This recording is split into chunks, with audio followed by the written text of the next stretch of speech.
What's up, guys, and welcome to another episode of the NeoVintage Podcast. I'm Jabrel, and I'm with Steve. And for you guys who don't know, we're just two guys that like to talk over the biggest stories in gaming. And let's not beat around the bush. We know exactly what we want to talk about right now, Steve. We got to get into Final Fantasy VII.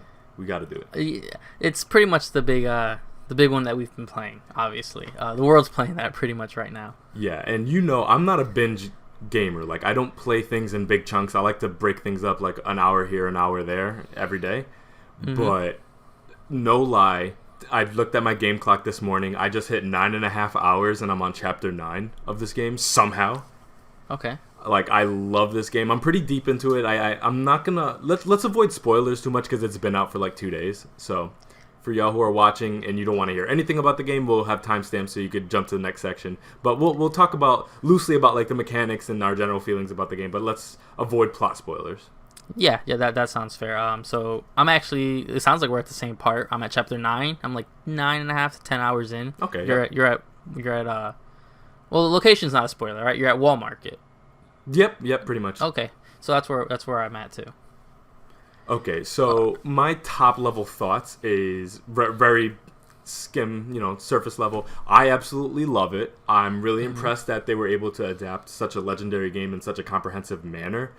For a long time, I criticized this game about multiple things, like it's never going to come out. And one big thing was the episodic structure of it. But now playing this game and seeing how they've basically taken the new technology and new narrative stylings of the modern era and used it to contextualize every scenario and really fluff out every relationship and give every relationship weight in a way that the original doesn't really do as much. Now I understand why they might chunk this game up, because again, I played Final Fantasy VII, the original one, maybe a year and a half ago or so, and not front to back, mostly like the first like 10 hours of it. And yeah, the first 3 hours of the remake are like 30-45 minutes of the original one. So they've really found a way to like stretch this game out, but not in a way that I think is fluff. However, if you're not really into those side quests, I can see why that would drag on for someone. I really like the side quests, but I understand that might not resonate for everybody. But yeah, generally, I absolutely love this game. This is a strong contender for me in terms of game of the year. But what are your thoughts? So I have a real love-hate relationship with Final Fantasy VII. So I do enjoy the original one.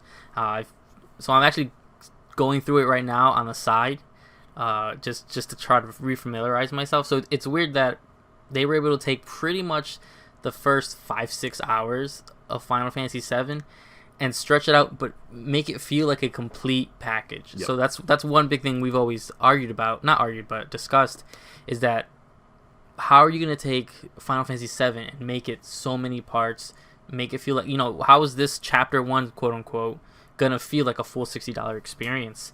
And it's weird and amazing in a sense how they were able to do it. I do see how they were able to do it so quickly, because you have to remember that this game was in development by CyberConnect 2, I think. Yeah, the guys who make the guys who make the Naruto game, they were making it for like a year and a half. For some reason, I could never understand that decision. I don't know why you didn't think you have to. I don't know why Square thought they didn't have to do this in house. That's out of their wheelhouse. That's weird. But it's crazy to see so much flesh out when, again, playing the original so recently, like when I did the first, I want to say, like 3-4 hours, and I'm getting all this backstory on the Avalanche crew and Jesse and Biggs and what's the Wedge? Bigger guy? Wedge, I believe. Wedge, yeah. Those are pretty much side characters you didn't care about, but it's been pretty interesting to experience that. And those are characters, again, they were so throwaway in a sense for the original Final Fantasy, to the point where they're so fleshed out when you go meet people's families and stuff like that. It's really interesting.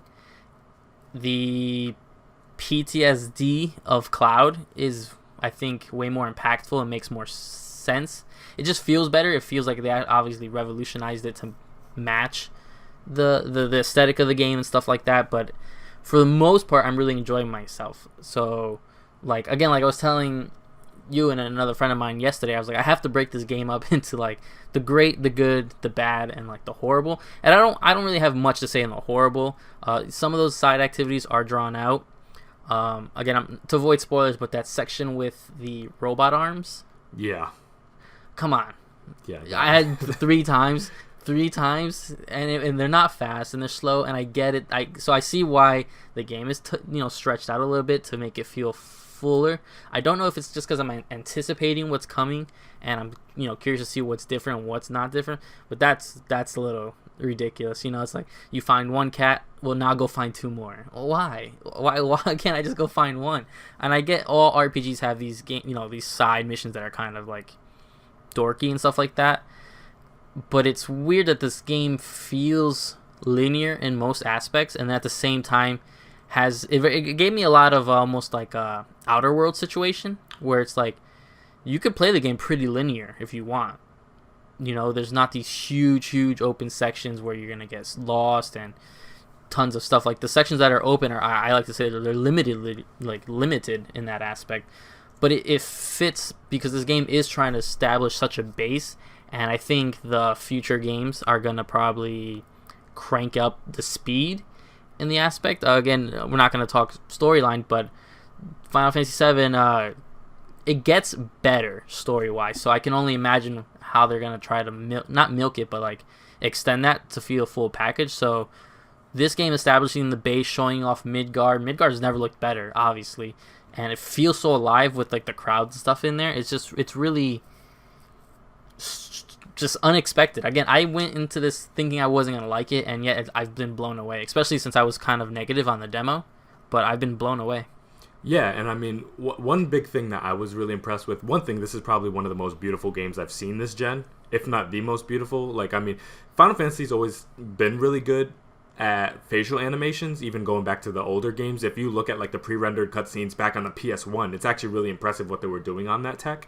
So fast forward now, the fact that the game runs at such a beautiful resolution, and then on top of that, the pre-rendered cutscenes are almost like photo real at times. Like, it's really impressive the amount of power they were able to extract out of this current gen hardware. I really enjoy how much, and I mentioned it earlier, how much weight they give to the relationships, especially with stuff that I feel like in many ways were well established, but now we can see how shallow they really were in terms of, especially like Cloud and Tifa, for example. They're giving a lot of back story to really build the foundation for where the story is going to go eventually. And it really, I mean, I feel like it fills in a lot of the gaps that we didn't know existed, kind of situation. That's the best way I could summarize it. Is Final Fantasy VII had some gaps in some areas, and the remake finds ways to fill that in to make a more cohesive linear story. In terms of the linearity that you mentioned earlier, you're exactly right with that. The Outer Worlds, right? Yeah, not Wilds. Outer Worlds comparison. It's interesting because there is explorability in that world, but you can only explore when they tell you to, because if you're locked into any kind of story mission and you see a corridor somewhere else that you want to go in kind of an open area, and you go down there, they give you that little warning message where it's like, no, you have to go this way. So you kind of have to do like mental notes of like, okay, I need to go back to this place to explore. So there is explorability, and in that sense, it is an open world game, but it's very linear in the way that they dictate when you're able to do the exploration, not in like a Zelda way where you can explore whenever and wherever you want type situation. So, yeah, I mean, generally speaking, we'll get deeper into it and our feelings about more specific story beats. Maybe in a later date, maybe we could do a whole podcast dedicated to it after a few weeks once everybody's got a chance to play and stuff like that.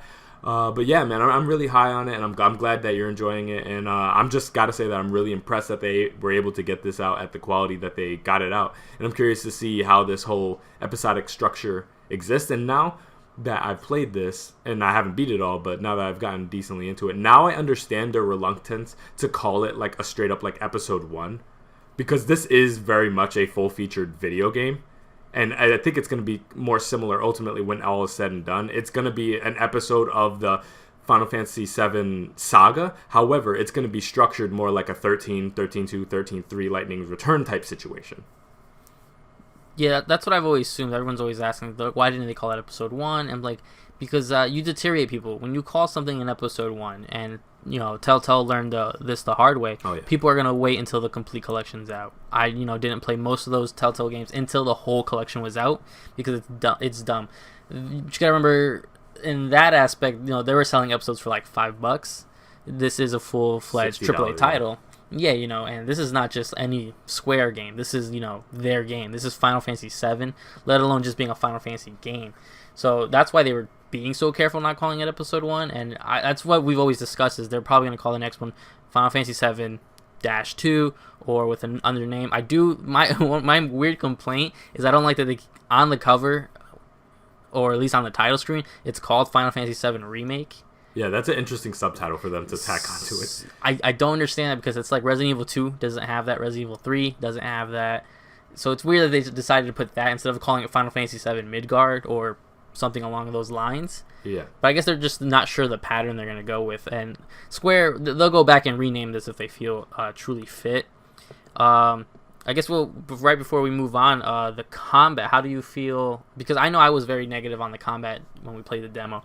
I take it all back because that combat is super crisp now. I don't know if it's just me. I don't know if it was just the time I was playing it. It feels crisp. It's smooth. It's combative. Jumping around between parties makes a little bit more sense.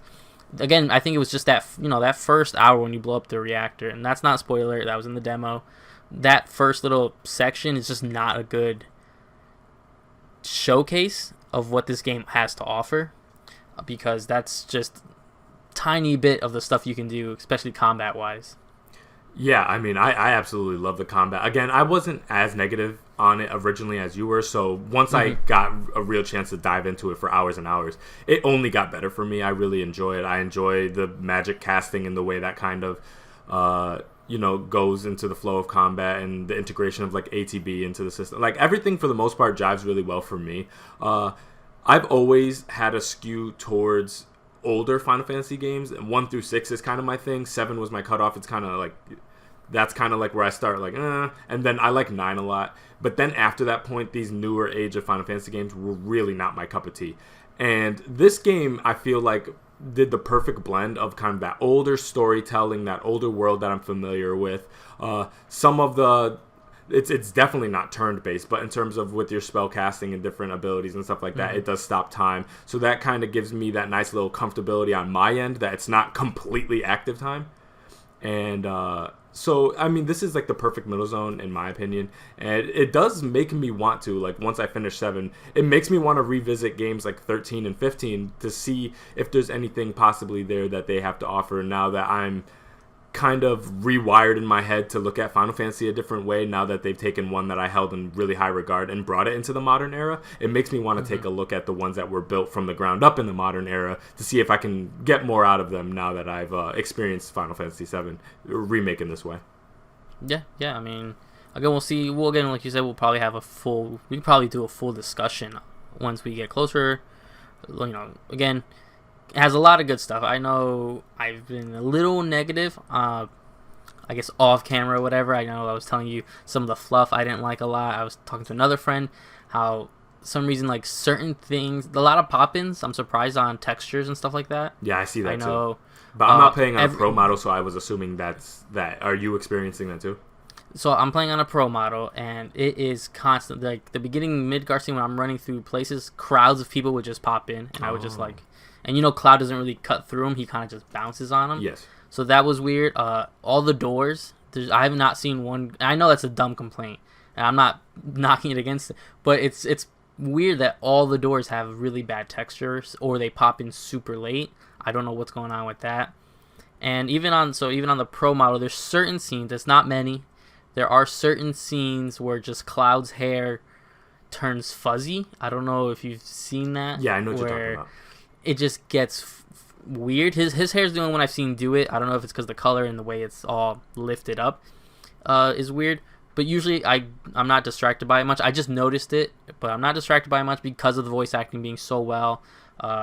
These characters being almost new in a sense is weird. Because even Cloud, I'm not like a Cloud like fanboy or drawing him all the time, getting tattoos of him.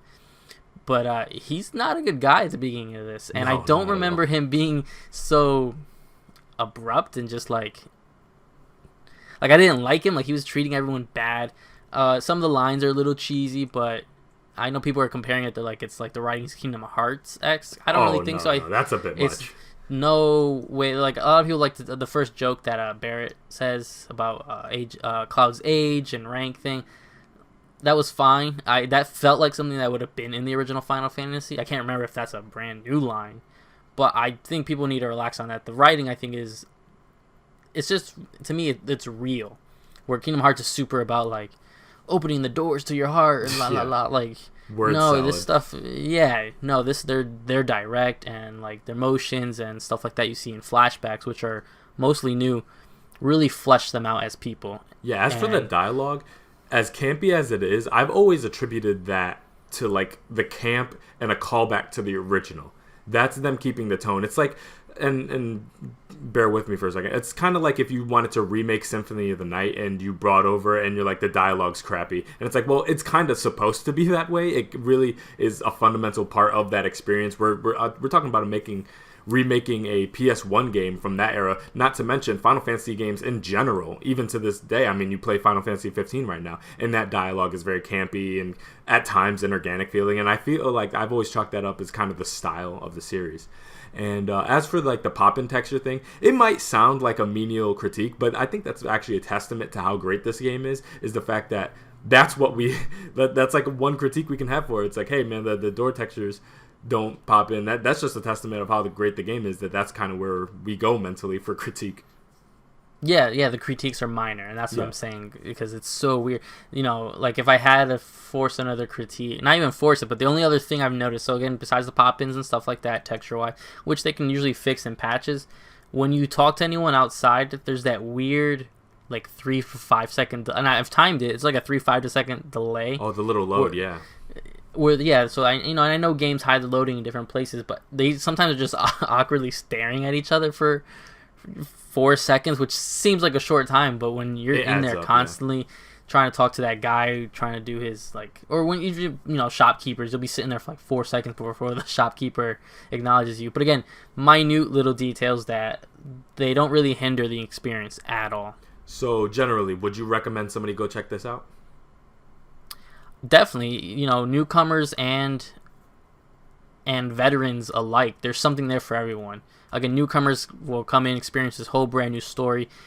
Veterans are going to come in and have a refreshed story, whereas like Resident Evil went almost like beat for beat with their 2 remakes. Like you could guess everything. 3 a little bit less, but like let's compare it to Resident Evil 2. Resident Evil 2 beat for beat is a recreation. This is a complete redoing. It's a reimagining. It's a complete almost reimagining of Final Fantasy VII, where it took the basis and is really expanding it to probably what they probably would have loved to envision back then in 1997, right? I believe so. Now they get to really show you this stuff and how these people are. The constant like things about Cloud's eyes and why they're like that isn't something you would have really picked up back then because you couldn't show it on those models.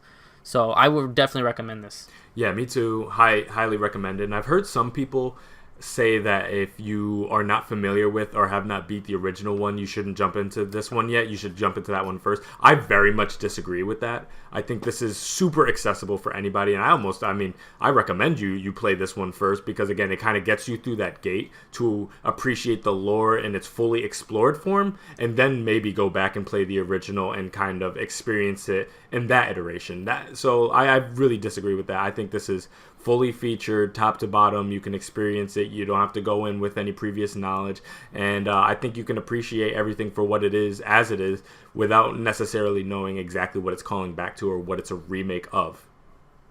Yeah, you're not going to miss out something. And there are some little Easter eggs, maybe I would say, that are for more veterans. What Cloud's having PTS, why he's suffering from that, and what he's having visions of. I'm not going to say what, but that he's having visions of all comes, we maybe take a little bit bigger, and when the music, and we haven't even discussed the music, but we'll say that for another time. When that music hits, and it hits classically and yet so modern at the same time. Yeah. It's like this weird wave of nostalgia, and it just fits. That's why I don't understand why someone would say don't play this one first. That's like saying go play Resident Evil 2 original before playing the it's remake. like, there's no reason to. this is not like a weird spiritual successor that harkens back to the original one, and you need to have that field of knowledge like some prequels are.